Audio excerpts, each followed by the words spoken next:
Hello and welcome to Rev Sports. I'm Gargi Raut, and joining me for the show is Shubhayan, Shomik, and Bharat Ramraj. We're going to be decoding the squad selection for the Australia ODI and T20 tour. We talked about it in detail yesterday as well, but today, after a night's sleep, let's talk about what the future holds. What's the way forward for Indian cricket and the Indian selection team? But Shubhayan, Shomik, and Bharat, I want to start with the fact that with Shubman Gill now being named the ODI captain. Now Ajit Agarkar also made it very clear that having three captains for three different formats is essentially not feasible for the Indian management. Now, if we talk about it, naming Shubman Gill the captain makes it also easier for the selection committee to sort of phase out the legends if they are not performing well. So that weight is off of the selectors as well. Shubhayan, what do you think about it? Yeah, see, I think the only reason that Shubman has been made the captain in 2025 is because they want to give him time to build his squad for the 27 World Cup. I agree with Agarkar that having three captains, yes, teams have done it in the past, having three captains for three different formats. But Indian cricket is a different beast altogether. It is not easy to engrave a different culture completely in such a short amount of time. If you want to have that culture of three different captains in three different formats, three different playing styles, different coaches, then it takes time to adapt to that culture. But I think with Indian cricket being a smooth machine, I don't think there's much need to do uh, tweaks of such big enormous amount. Uh, Having said that, I think it's a good decision to make Shubman the captain now. Yes, people can debate that Rohit Sharma he won you the T20 World Cup and Champions Trophy in what was his last two ICC trophies, but every good things come to an end, and I think this is the good time.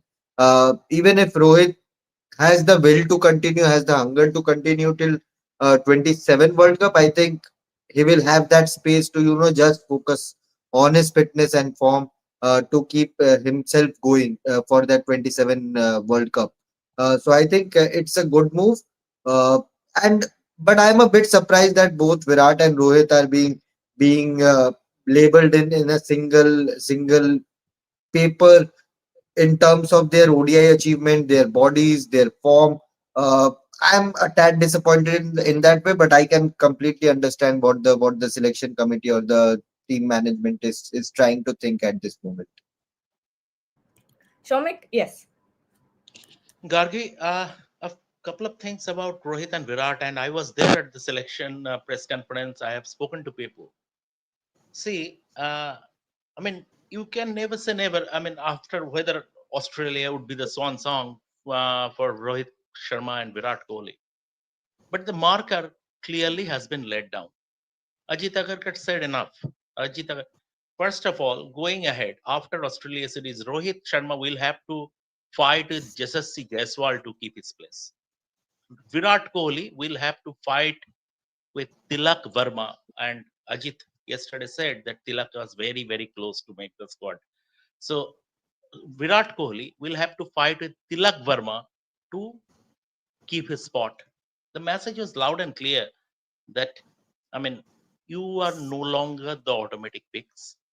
If either you perform or perish, leave alone the let alone the leave aside the captaincy. Captaincy change was always on the cards, given that just 20 ODIs played would be played between 25 and 27 World Cup, and a new captain needs time to bed in. A new captain needs time to build a team in his own image, and from that perspective, Shubman Gill is getting just 20 ODIs from now and the next World Cup. So uh, the that is one thing that they will have to, if they want to continue playing the ODI and they now play the just only one format, they will have to fight with like every other results. I'm very happy in the sense, and I totally agree, and I totally agree with both Ajit Agarkar and Gautam Gambhir that the star culture is being banned for good. There is no stars, no galacticos. Everyone, what is the Kohli? I mean, there is absolutely no difference between Rohit Sharma and Virat Kohli. From the fans' point of view, there might be difference, but in that dressing room, and that dressing room matters. Fans don't matter. Fans don't make decisions. So, in that dressing room, there is absolutely no difference between Virat Kohli and Tilak Verma, for example, or Rohit Sharma and Yashasvi Jaiswal, for example.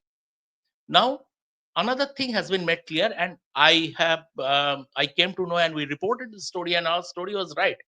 In fact, the selectors wanted both Rohit Sharma and Virat Kohli to play the ongoing limited overs A series between India and Australia. They wanted both of them to play, and they refused. Going ahead, they will not have the leeway to refuse. If they want to play, they will play the Vijay Hazare Trophy. They will have to score runs in the Vijay Hazare Trophy. The selectors, the team management was very, very logical from their perspective that you haven't played any international cricket after the Champions Trophy and you haven't played any cricket after the IPL. So you are going to Australia completely undercooked, and these two games will give you game time to get into the group against a quality opponent. But they refused. That that star culture thing has been, I mean, is in the process of being binned, and that is excellent news for Indian cricket. And finally, another thing is that as long as Virat Kohli, it's sometimes it not only just about the performance. People can say that yes, Virat Kohli was the man of the match at the Champions Trophy final, the last ODI India played. Rohit Sharma was the man of the match at the final. Virat Kohli scored a lot of runs, but it's about the team culture, as you said, the team culture thing. Shubhan also said the team culture. As long as Rohit and Virat Kohli are part of the setup, it is difficult for Shubman to build his team in his own image. You can go back to the time around 2008-9 when MS Dhoni took over as India captain. He just phased out Saurabh Ganguly and Rahul Dravid and VVS Lakshman from the ODI setup. He couldn't touch Sachin Tendulkar, and he was smart enough to know if he was going to touch Sachin Tendulkar, that would be negative for the team itself. Sachin was still offering a lot as a cricketer, but he just phased out three very big players: Saurabh Ganguly, Rahul Dravid, and VVS Lakshman from the ODI, from the white ball setup. MS Dhoni did that, and the similar thing we have been witnessing something similar at this moment in time in Indian cricket. Bharat, there are a lot of questions here. Ashok, our friend, is also commenting. He's asking a question. Is selection tough because cricket is the only sport with three distinct formats, unlike other formats? Good to see you. Good to see you as well, Ashok. Bharat, why don't you take this question? Yeah, obviously, three different formats. First of all, you have to think that when it comes to Test cricket, that particular format is basically going further and further away from T20 cricket. If you look at the kind of skill set that is needed in Test cricket, it is perhaps quite different to the kind of skill set that you need in T20 cricket, where it's more about power hitting. You may not need much of defensive technique. So when you consider that, especially T20 cricket, in T20 cricket, I think it becomes slightly tough when it comes to selections. You might require a different type of skill set for T20s and different type of skill set for Test cricket. Even if you consider just as a subset, consider bowling methods in Test cricket. It could be repetition of doing the same thing. For example, you are bowling good length outside off in the channel.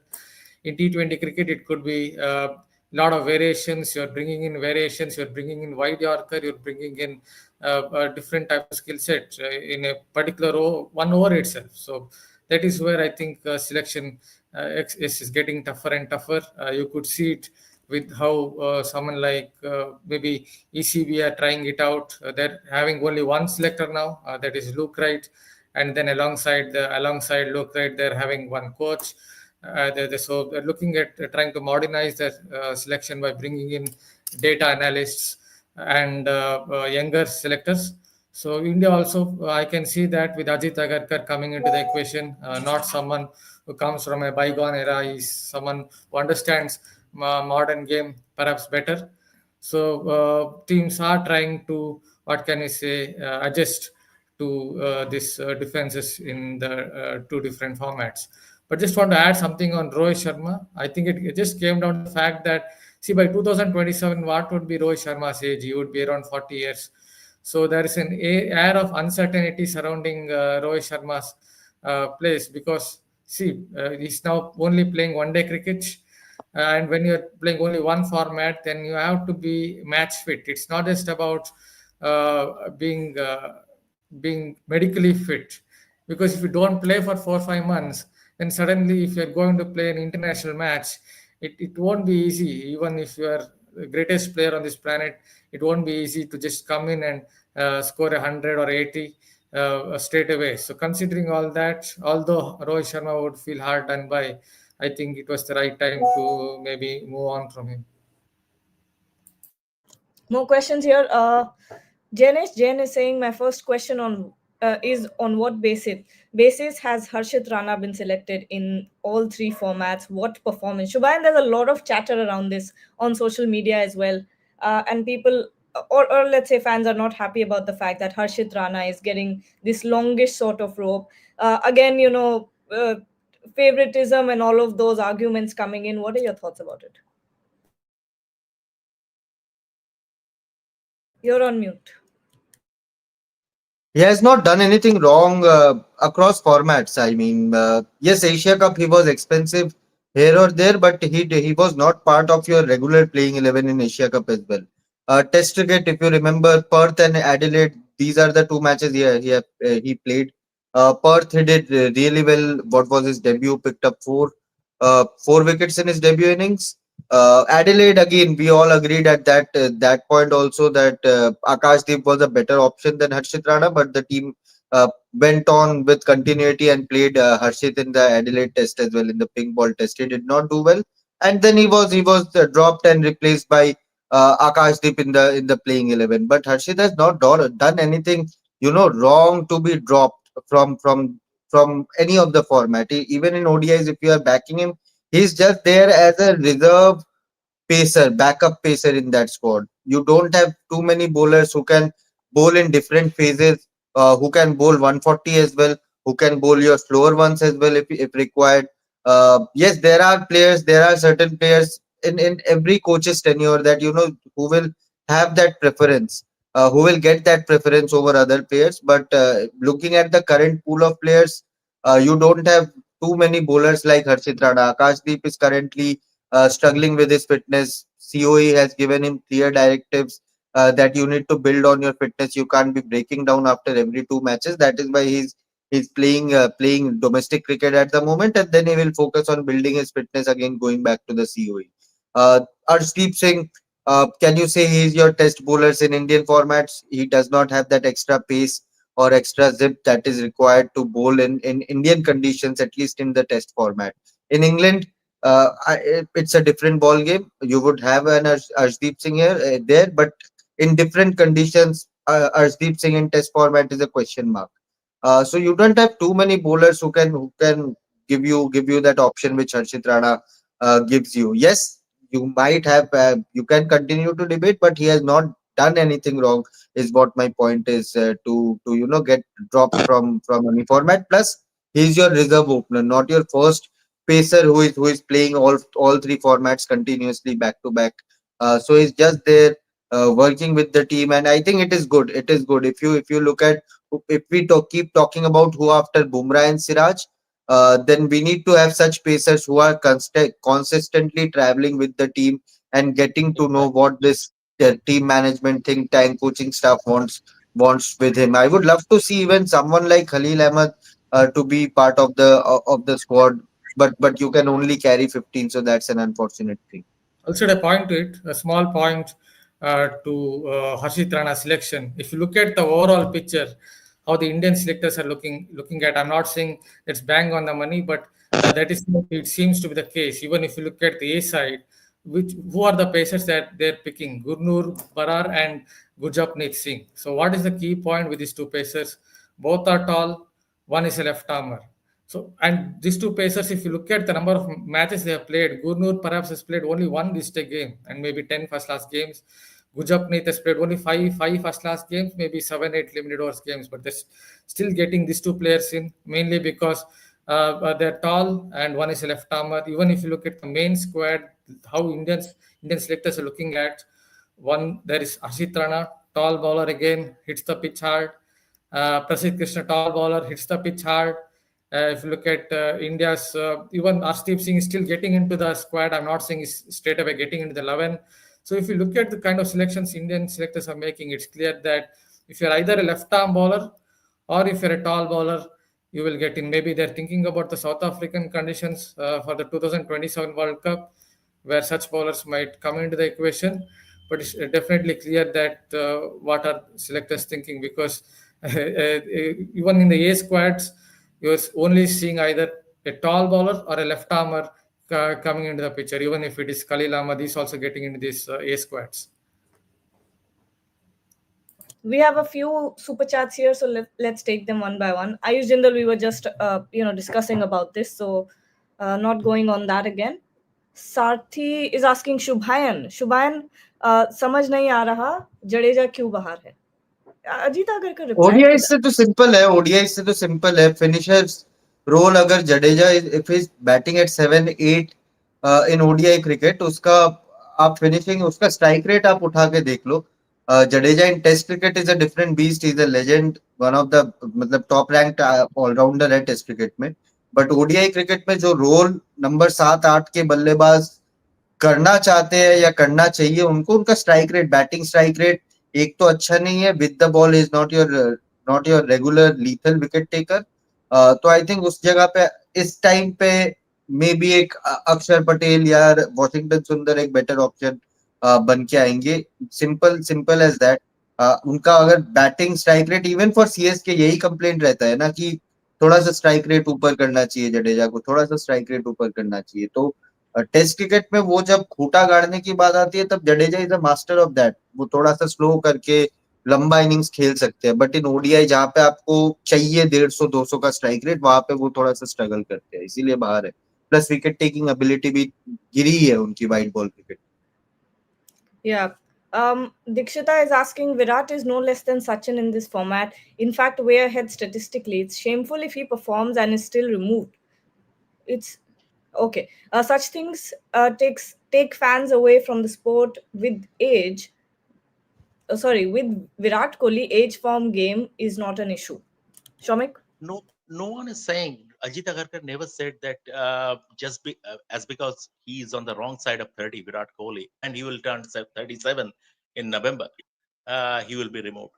He set out a clear mandate that you have to score runs to stay in the side. It is same for every player, not for Virat Kohli, for Shubman Gill, for Yashasvi Jaiswal, for every player, for Washington Sundar also.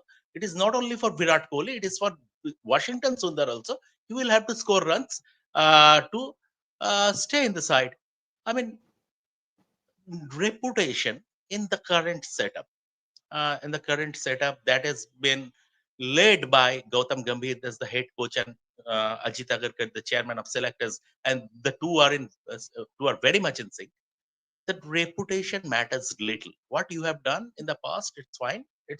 But to be a part of the squad currently, you have played brilliantly in the Champions Trophy, is fine. Before that, at the 2023 World Cup, you played brilliantly. That is also excellent. But now we are talking about the present. If you can score runs, you will stay. Ajit Agarkar never said that if Virat Kohli score runs, he will be dropped, or just because he is turning 37, he will be dropped. He laid out a simple mandate that if you have to score runs, Virat Kohli, and this is applicable to every player, not for Virat Kohli. It's a 15-member squad, and it applies to every member of the squad. So Virat Kohli has.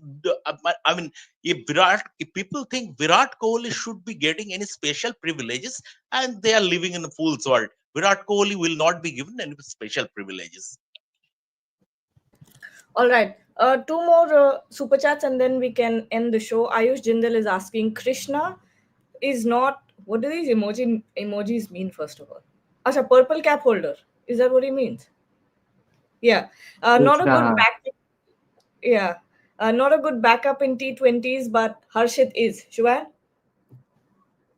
Yeah, with Prasidh Krishnana, I have always I will always have my doubts. Yes, he has picked up the purple cap. He has done he did really well in the last IPL. But with Prasidh Krishna, I will never have that confidence. Harshit did not have a very good IPL last time around. Let's be honest with it. He was expensive. He did not pick up as many wickets as KKR would have wanted or Harshit would have wanted. But with Prasidh Krishna, I will always have my doubts even if he picks have a 50 wicket season, I will have my doubts with Prasidh Krishna.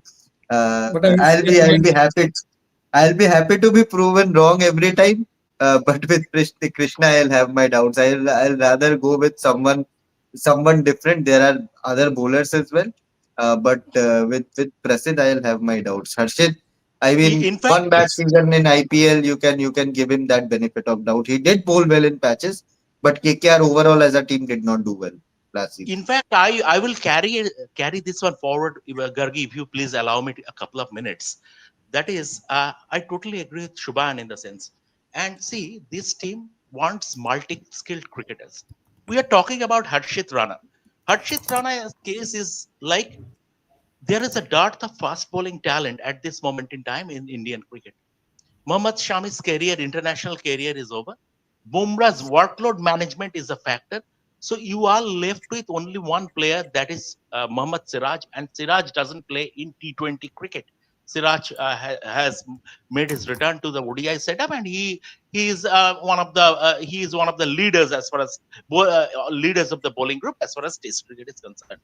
So Harshit Rana's case is that it's like Sanju Samson in T20s. Like when Sanju Samson was brought back to the fold under Surya and Gautam Gambhir, he was told that, look, if you score 10 ducks on the bounce, on the spin, we are backing you. So it is a case of picking one player and backing him to the hilt. And how well it did augur for Sanju Samson is a clear example how well it has augured for Indian cricket. Harshit Rana's case is also similar because you need another bowler. You need another bowler. So what do you have in store? Shubhan mentioned Khalil Ahmed. I think Khalil Ahmed should be given opportunities ahead of Prashit Krishna because Prashit Krishna, you never know, someone who gives away 5 runs per over in Test cricket. He is a complete mug with the bat. He is not a good fielder. So all combined, Harshit Rana, not only his bowling, Harshit Rana is he is a stable batsman. He can bat like Akashdeep. Akashdeep is injury prone, but he can bat. Khalil Ahmed, Khalil Ahmed also. I mean, the thing is that all-round thing they are bringing. So from that point of view, Harshit Rana's decision, the team management, the selectors have decided to back Harshit Rana, and they will give him a long rope, and he will be part of all three formats. I'll state a point. I'll state a point. Yeah. See, Go Harshit ahead. Rana has an economy rate of 9.51 in the IPL. Prasidh Krishna has an economy rate of 8.77. I'm not saying Prasidh is a far better bowler than Harshit Rana, but if Prasidh is a bad bowler, then Harshit Rana also is a bad bowler because his economy rate, even the 2025 IPL, was higher than 10.18, and at least Prasidh took 25 wickets. So if X is a bad bowler, then Y also is a bad bowler because he's not done anything better. At least Prasidh Krishna took 25 wickets in the 2025 IPL, and in his last test he took 8 wickets, and in his last 5 tests he's taken 21 wickets. So he's doing something at least in relation to taking wickets. So I would say at present, considering both bowlers, because based on what I saw in the 2025 IPL, Prasidh Krishna at least was not giving room. Ashit Rana was giving more room. So I would say X is a better bowler than a Y at present. Okay, final super chat here. Shubhayan, you take this one. Prasenjit Jana is saying Gill needs to prove his T20 international selection. This is not IPL and Asia Cup. He is disappointing in the big matches. No, I think uh, Yeah. of course, he would have liked to score more runs in the Asia Cup. Got a very important knock against Pakistan on 21st, the second game. But overall, it was not an ideal Asia Cup for Shubman Gill. I agree. But the conditions in Dubai again, it was not the best. Different pitches in Dubai International Stadium. All the 3-4 matches they played, they played in different strips, and all the strips were different to each other as to how they were behaving. So it was not easy. Abhishek Sharma rightly so stole the thunder, and that kind of batting is insane. But Shubman, I think he will have those opportunities in Australia. You will definitely see him fare well in terms of runs. Those conditions suit him better. Uh, Again, then followed by conditions in India, better batting tracks. The T20 World Cup is in India, so these next few months will be an ideal time for Shubman Gill to score more runs in the T20I circuit, especially with the matches mostly to be played in India. So you will see him score runs. Just okay, a player can have a bad series, bad tournament. It's okay to give him that backing, especially when we are talking about perhaps India's next all format captain. Absolutely. On that note, we'll take your leave. We'll be back at 2 p.m. for the build up of India versus Pakistan for the fourth time in the span of 30 days at the Women's World Cup. Trisha and Snehashish will be joining from Colombo live. Thank you, Shubha and Shamik and Bharat, and to everyone who's watching. Don't forget to like, share, and subscribe.